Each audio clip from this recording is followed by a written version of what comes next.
Hello friends, today we're going to be talking about that Sun-Saturn square, Saturn from the cardinal sign of Aries and the Sun from the cardinal sign of Cancer. And this conjunction will perfect on July 6th at 14 degrees.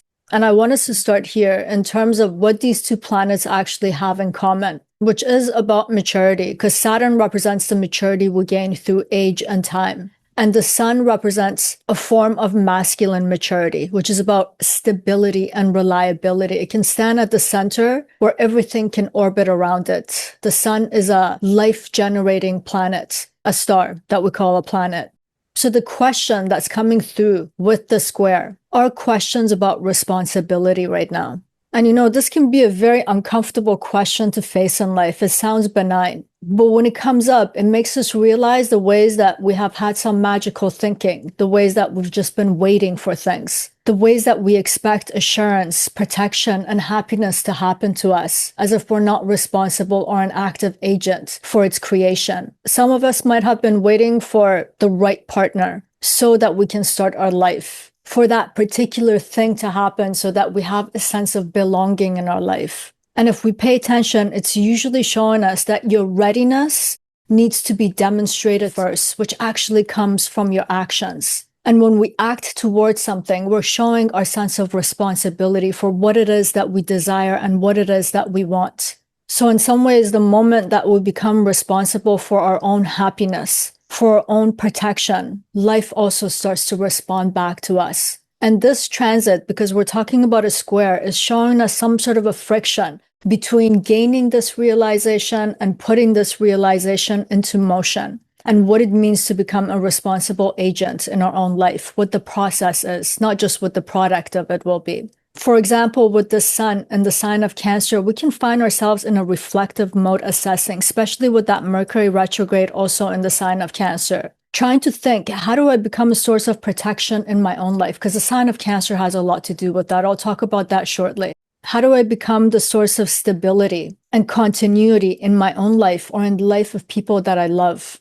On the other hand, the frictions coming from Saturn, a debilitated Saturn, which is showing us how we're struggling with our initiation of actions. So we're getting to see this discrepancy between what we need in the sign of Cancer and what it is that we need to do in the sign of Aries. And what Saturn wants us to see in this moment is the way that we cast doubt and shadow on our own ability. And when we do that, it's very hard to stand responsibly for something. But this conjunction right now can really help us understand our dependencies, our magical thinking, and how we just wait for life to happen to us. It wants to take us from a place of dependency to our own place of authority, which is the Sun. And this theme of becoming an authority in our own life is becoming very prominent with the upcoming transits. Now we have Jupiter in the sign of Leo, which also has that theme and flair. So these are the topics that we're going to talk about, and I'm going to talk about it in two different ways. One, I'm going to cover these planets in the signs, and then I want to talk about the nakshatra, the lunar mansions where the Sun and Saturn are sitting in. Because I feel like when we're looking at the planets and the signs, they're telling us what's happening. When we cast our gaze on the nakshatras, we're starting to see how we can actually resolve the issues that are being brought up through the square. But before getting into the depth of this video, I just want to let you know the next one will be about Venus debilitated in the sign of Virgo, squaring Uranus in the sign of Gemini. And another thing to let you know, there's a playlist on this channel, a lot of videos about the dynamic of Sun and Saturn, because these guys are each other's nemesis. They have a deep history in different traditions. So if you guys want to learn more, you can check out those videos as well.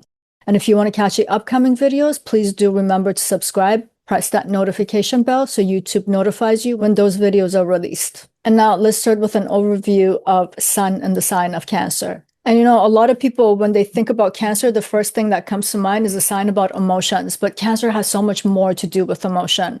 Cancer acts as a container or the ocean of life. It is about nurturance of life. It's about its protection and preservation. In a lot of ways, Cancer, with its ruler, the moon, both of them have to do about retention and concentration of things. So it's talking about the means and the way to have life continue. It's the environment that's capable of sustaining and holding things together. Like, think about a human child. They can't grow, they can't become an adult unless if there's a caregiver So Cancer has this impulse to shelter things and to hold things within. It's an introverted inward sign. Now, when we take the sun and what the sun symbolizes, it represents the soul and the center of being. It's our identity and our authority. The sun in your chart is the organizing principle where everything else is actually orbiting around it. This is why the sun is so important in your chart. It's the sun that's telling us if we're able to become a reliable center where things can orbit us in this life. And when the sun comes into the sign of Cancer, the kind of questions that it asks us is about, can you be a reliable and a stable inner center for yourself and for other people? It gets a protective slant when sun comes into the sign of Cancer. Like the sun symbolically also represents the father. Cancer represents the family. So this is one who is supposed to protect the family. And you could be a female having this signature. So I don't want to genderize it here. The sun here asks, can you create stability? Can you protect what matters? Can you care through that protection and stability so that life can flourish here? So when the sun is in the sign of Cancer, its highest expression is, do we have the ability to create security for ourselves and for others? This is a sun that is not supposed to be seeking nourishment and protection. It's supposed to get to a point of maturity where it can become the source of that for others. But now let's briefly go over some of the symbolism of Saturn in the sign of Aries so that we understand the layers. And the first thing I want us to remember about Saturn in the sign of Aries, Saturn is debilitated. And if you think about it, this is because we're having two principles that are interacting with each other, but they don't move in the same way. For example, Aries is about initiation, starts, beginning, and forward movement. Saturn is about ending things. Saturn represents death and decay. Aries is the spring season. It's when life's bursting into life. Aries has speed. Saturn is about slowness. So everything is in opposition. So it's going to create conflict, dissonance, and friction. And a lot of that dissonance and friction is about initiation of action. Because again, Aries is fast. It wants to burst forward and move forward and outwards. And Saturn's like, nope, I just want you to wait. So we get the sense of like, am I being lazy here? Am I procrastinating? These are the kind of feelings that comes out of this placement. Or we can have this feeling of, I don't know what to do.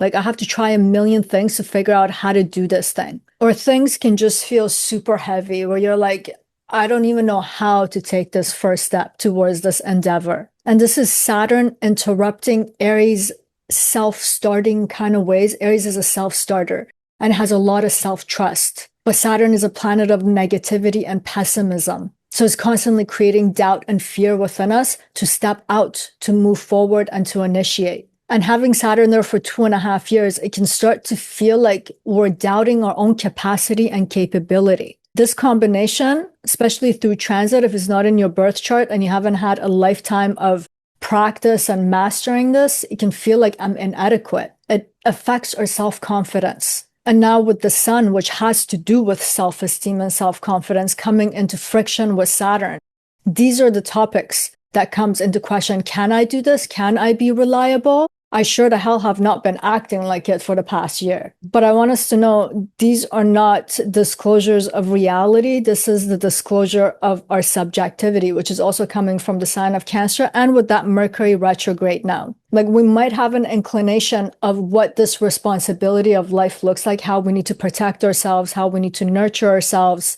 But the dialogue is coming out as, I don't know how to do this. I'm not ready. What if I fail? What if I make the wrong decisions? What if I can't handle the consequences? I hope you guys can hear the Saturn, the doubt, and the pessimism behind the certainty that the sign of Aries wants, as well as the sun in the sign of Cancer. And the funny thing is, these questions on the surface can seem very responsible. So we're like, I am being responsible. I'm asking if I have the capacity to do something or not. But if we pay attention to the way that we're asking it, like, what if I fail? These are just sophisticated, formulated questions by the mind that are based around fear. And Saturn represents fear. This is the way Saturn postpones our directive, our initiative, and our authority. And I think the biggest struggle that we get with Saturn in Aries, at least in this moment because of this square, is about coming to believe that we can't carry forward what it is we need to carry forward to feel grounded in our life, to feel a sense of belonging in our life. Saturn can exclude us, or it has an exclusionary feeling sometimes where you just feel alienated and isolated and far away from everything and everybody. And it can create that feeling within our own life too. But having the sign of Aries involved here and having Sun, which is also a masculine principle, which is saying something about action, externalization of action. It's telling us the way to overcome these is not to sit there and overthink it through that Mercury retrograde right now. It is to actually act. Because Saturn right now, through that Mercury retrograde too, is giving us a lot of hypothetical limitations. But how do we know how to overcome our limitation if we don't act, if we don't test it out? We need to understand what our real limitations actually are. And having that Neptune also sit with Saturn right now, we're not really sure which part of it is real and which part of it just comes from our past or our imagination. And as hard and as difficult as Saturn and Sun connections are, especially through squares and oppositions, and we're having a square this time, is for us right now to understand that invisible gap between the things that are making us hesitate, not become responsible for our life, for our happiness, for our forward movement, and all of these ways, these invisible hands that are holding us back. And having Mercury there right now in the sign of Cancer with the Sun is a blessing because it's helping us think through all of these emotions and internal states, think through the actions that we need to take. This is a really good time to visualize, for example. Visualize the actions of what is required for your life to have a sense of belonging, happiness, how to become responsible for your life, to actually be doing the actions of it. So even though the feelings are going to come out somewhat glitchy, the purpose of it is for us to close this gap and to understand what it means to stand at the center of our life, to be a stable agent and to be responsible for it. And now, at this point, I want to bring in the nakshatras where Saturn and the Sun are sitting. This is going to give us an extra layer of meaning to work with and symbols so it can evoke things in the mind in terms of where we're at and how we can negotiate with it. And right now, Saturn is in the nakshatra of Revati, and Revati is the last nakshatra of the nakshatra system, at least for some astrologers. For others who are familiar with the system, Kritika is the beginning, but a lot of astrologers say Revati is the end and Ashwini is the beginning. And the Sun right now is in a nakshatra called Ardra, which is Shiva's nakshatra. And this nakshatra has to do with severe and violent storms. So if you think about it, it's also denoting another kind of ending. So together, they're telling a story about an end of a cycle. And I'm just going to bring this in as a side note. I'll be talking about it extensively in another video. We're also having the nodes change signs soon. And these practical matters of how to be responsible for our lives, what I was just talking about right now, with Ketu in the sign of Virgo, it was forcing us to let go of some old patterns and ways of being to reset how we can practically show up to our lives every day.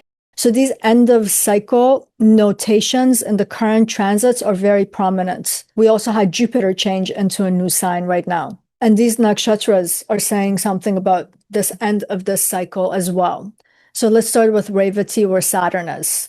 This nakshatra, it actually represents nourishment, protection, safe passages, and guidance. Revati Nakshatra's deity is Pushan, and Pushan is an animal herder, and he's also considered a psychopomp. He guides souls from one realm to another realm. So from one phase of life to another phase of life. But there's another dimension to the nakshatra of Revati, which is very profound for our discussion today, which is the capacity of this nakshatra to nurture other people. And if you think about it, if we have the capacity to nurture other people, it's saying something about our nurturance. And as I was just saying, Pushan, the deity, is a herder. He takes animals from one green pasture to another. So it's a form of nurturance, guiding them to nurturance. But Pushan himself has to have something to be able to guide these animals, which is his own wisdom. And at the same time, the cow that is getting nourished in those green pastures can now nourish the calf. So you can see the chain of command here, right? One who is able to nurture is one who has been nurtured.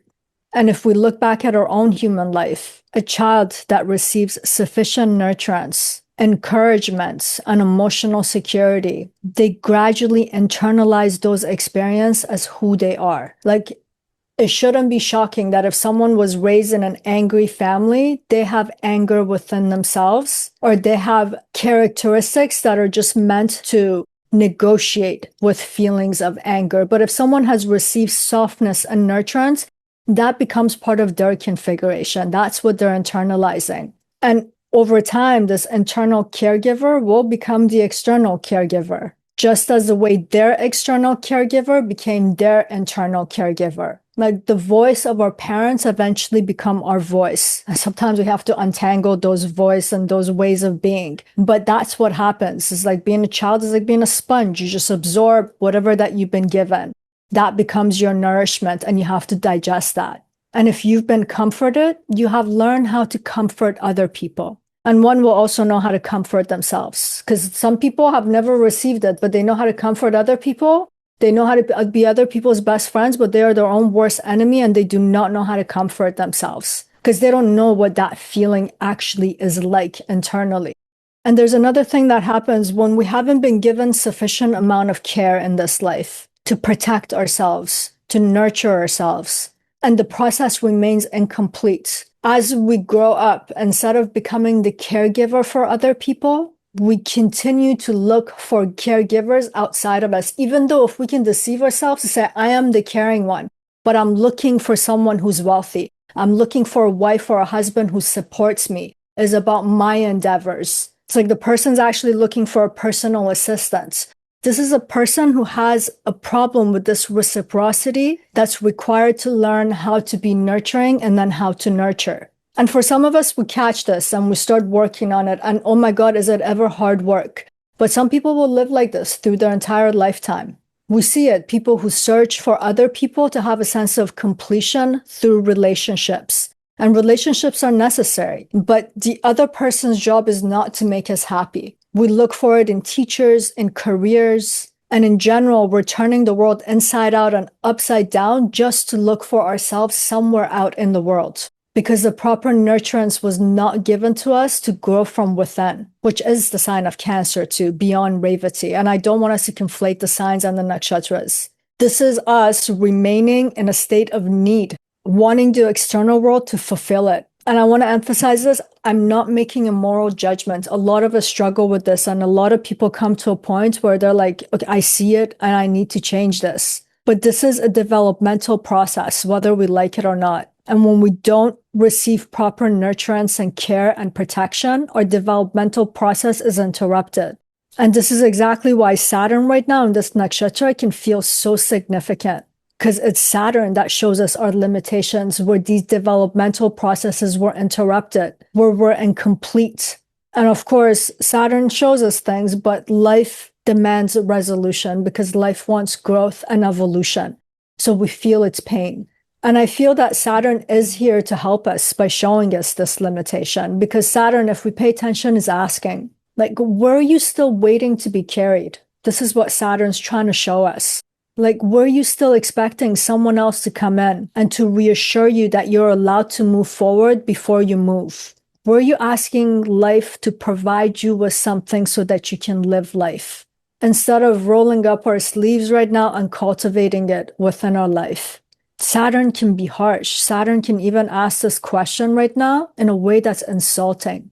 Like, you're an adult. Why are you waiting for an adult to come and rescue you? Shouldn't you as an adult be rescuing someone else? This is how cruel Saturn can get. But if we get past our own ego, that these questions are coming up, they're profound questions. Why are we waiting?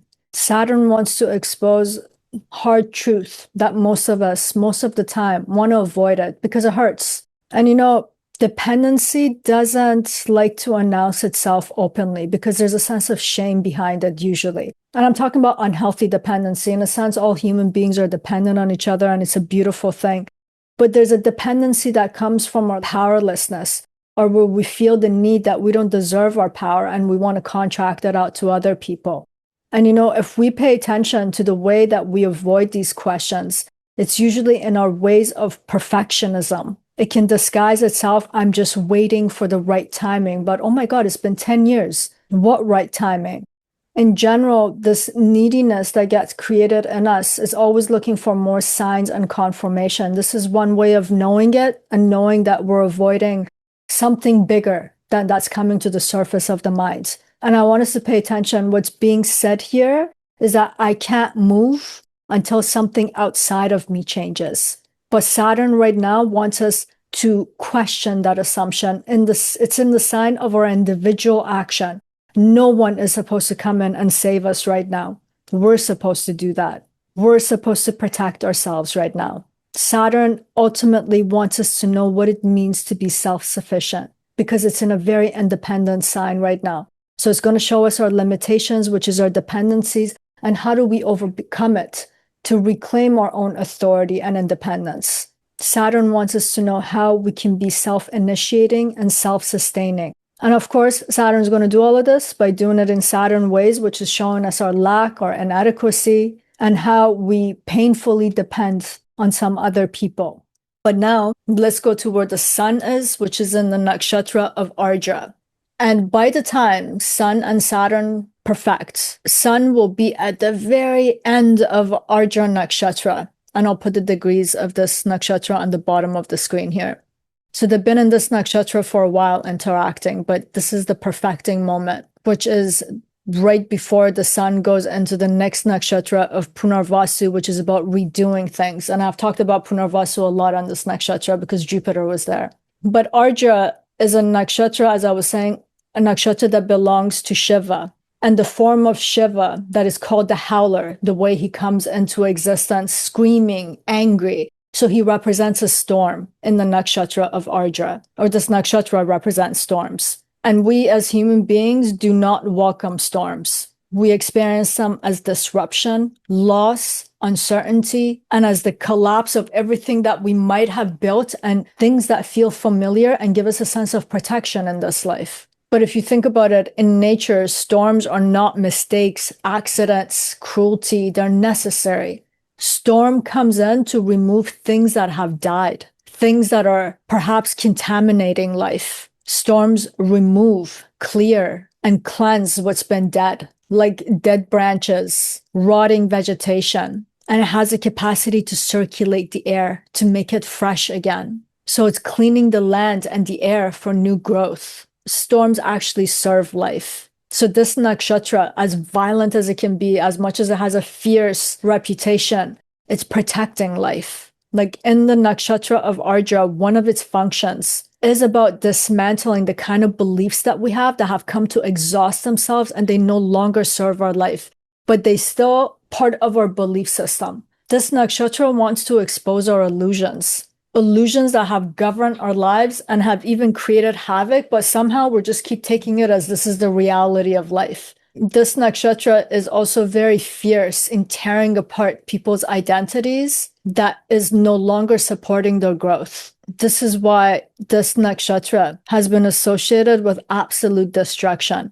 But this nakshatra also loves to destroy hypocrisy and injustice. This is another reason why it does what it does. I know it has a reputation for dismantling hypocrisy and injustice in society, but also within our own lives. Because the hypocrisy that lives inside of us creates a lot of injustice in the world and for other people. Like Ardra ultimately helps us to stop telling the stories that we usually tell to ourselves and to other people that are not true or no longer true. It wants a more accurate picture of reality from us. It wants to know that our belief system is a description of that reality. It wants us to realize so many assumptions that we hold are just our old conclusions about life. It wants us to realize so many conclusions that we hold actually died long time ago. They were created in some past moments when something happened, and we still hold on to them as if they're true today. And this is so true about us human beings. So many of the conclusions that we have about life and ourselves stem from that moment in childhood where something happened, and in that child's mind, the capacity was not there for a bigger narrative, but some narrative had to be formulated to make sense of that happening so that we could instantly situate ourselves into our own life. But we take that and we live with that for a whole lifetime. It's actually a dead concept, it's a dead story and a dead meaning, but we continue to carry it. We need a nakshatra like Ardra, and we need a hard planet like the sun in the nakshatra of Ardra to be able to create the storm, to cleanse it out of our life. And Ardra has to be like a storm relative to these old beliefs that become our hypocrisy and the way that we're actually unjust to ourselves and to other people. Because we know these conclusions that we made many, many years ago can't be uprooted easily. You can't just take a broom and sweep it away. You need a violent storm to come in to create that realization that this thing has such a deep root. So we can't gently negotiate away these things. Some beliefs require the force of a storm so that they can be cleansed away. And the sun being here right now in this nakshatra is illuminating what's dead. It's illuminating where we're looking for protection in the wrong places, where we want nurturance from the wrong people.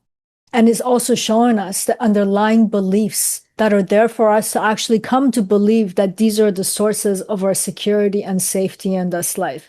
And because Saturn's involved here, all of this is a harsh revelation, but one worth knowing. And once when we know it, maybe it's not so bad to invite that storm in and let it cleanse what no longer needs to be there.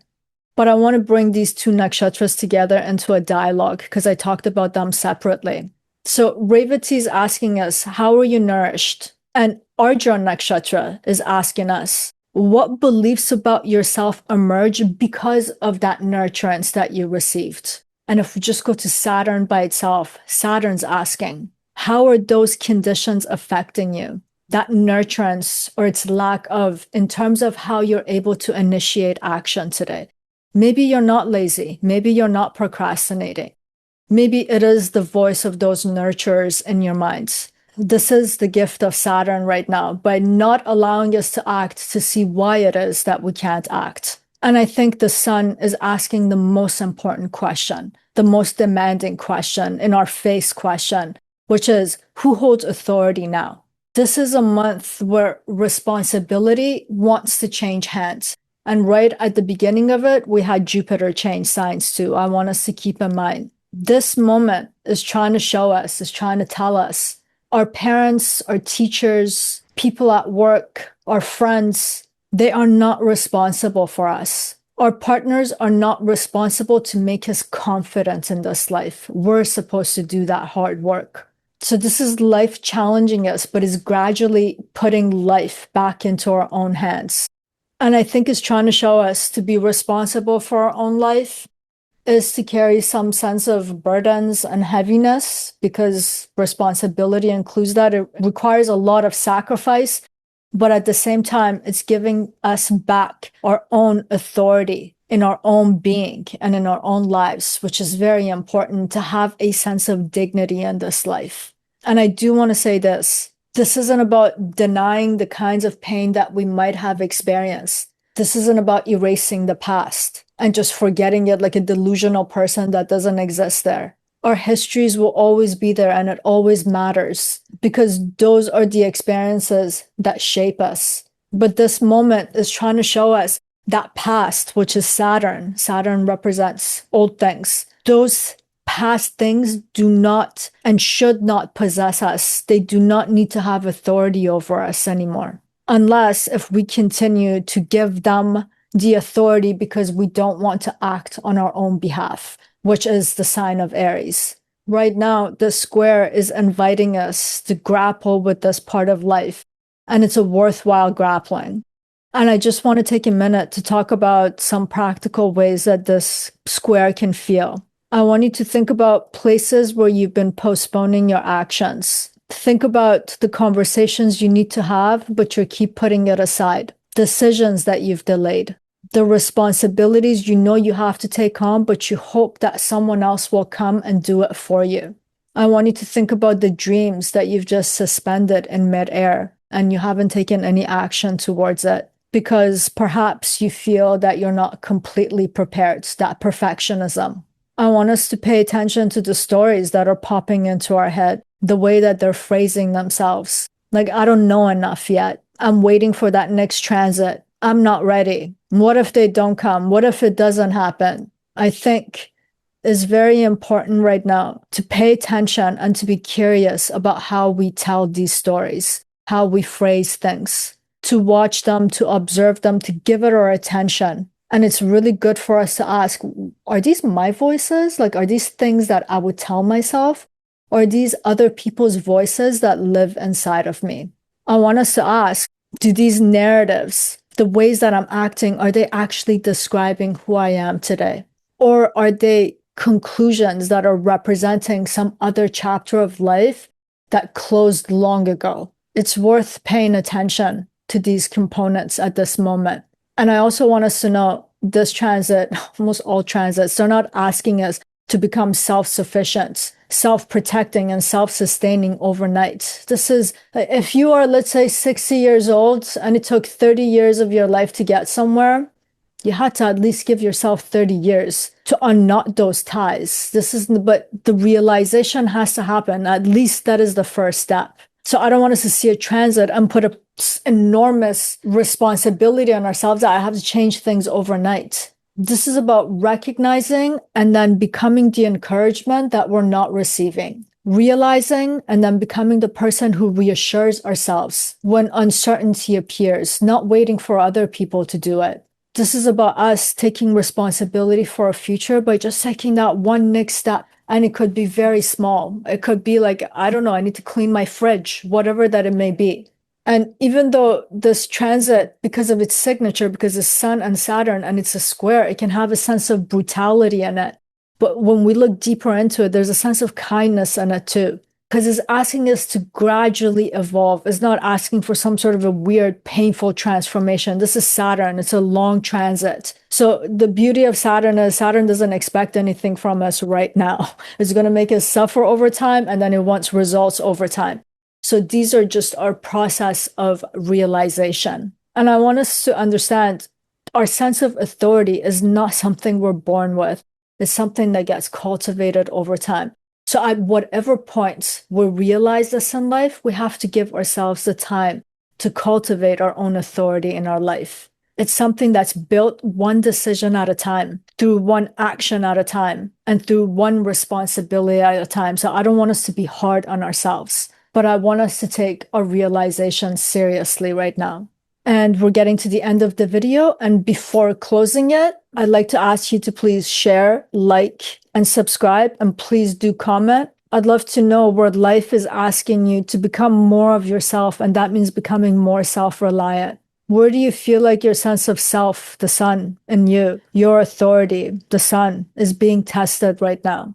And enough time has passed now since Saturn moved into Aries, which was on May 2025. And at this point, I would love to ask you, what has been your experience of this Saturn in Aries?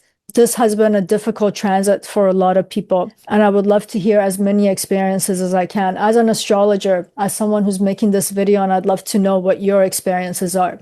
Do let me know in the comment section. And if you want a reading of this transit, all the upcoming transits in this year, in the upcoming years of life, or to just understand the blueprint of your life, which is your birth charts. Why have you gone through what you've gone through? What does it all mean? And where is it all leading? You can book your appointment. And for more information on that, you can go to parisayazdi.com or just go to the email in the description box below. You can email me directly. And now to close, I would say we're not taught a lot of things coming into this life. And to me, sometimes it's really funny, even like, after living all of these years, I have certain thoughts where I'm like, oh my God, someone should have told me that when I was 10 years old. But we're not taught a lot of things. And one of the things we're not taught is that adulthood is not something that life just gives us one day because we're at a certain age. Adulthood is something that we gradually assume. It's every time we choose responsibility over postponement, what is difficult over what is easy. It's every time that we roll up our sleeves and we get to work and we don't wait for someone else or ask for another person's permission. It's every time that we become a source of stability. And the stability that we search for out in the world, we find it within ourselves. This is maturity. And going back to the beginning of the video, I was saying the things that Saturn and Sun have in common is their maturity. And this is what we're supposed to gain through this friction of this square. And I want to say this doesn't mean that the child within us has to now go and disappear and die and get washed away by that storm of Ardra. The child within us will always deserve compassion. She, he, or they exist somewhere in the spectrum of time for eternity. And for eternity, they deserve compassion. They deserve tenderness and understanding. But that child stuck in that time cannot steer the life of this adult today. It will make a muck of it. Saturn and Sun are saying the responsibility now belongs to the adult that you have become or becoming. And I think at its worst, Saturn-Sun conjunction can make us harder in life to an unreasonable degree, to a point of becoming a dictator and an authoritarian kind of a person, a fascist. But the higher manifestation of this dynamic between Sun and Saturn is asking us to become more reliable, become like Saturn, the maturity of Saturn that can hold the longevity of life and endure life. Like if you want a long life, you want a very good Saturn in your charts. Saturn can hold life while Sun can give that life. Sun's maturity can hold that center, and it can become so reliable, such a life-generating force that everything starts to automatically and willingly orbit around it. So being the center is not an egotistical thing. It's because you are so abundant. You can give so freely because you yourself can stand in your center so resolutely that other people will follow. You will be contributing to other people's lives. But first, we got to know how to contribute to the center to hold it. And I think this is the point of this square. And I think to have the maturity of Sun and Saturn is to know when uncertainty arrives, when life becomes demanding, when fear appears, there is someone that we can now rely on. And that is first and foremost ourselves. We have to be able to do that. And this is our video for today. And before leaving, I'd like to leave us with a wish. And for the first time, I'm going to use the word you in my wishes instead of us. And my wish for you is this. May this transit help you recognize where responsibility has already been passed through your hands. And may you discover that the authority you've been waiting for has been quietly growing within you all along. And I hope we can all stand at our own center and be a full expression of our inner world, like in the sign of Cancer, and to be able to express that inner world externally, like the sign of Aries. And that's it for today. Sending you much love. Till next time.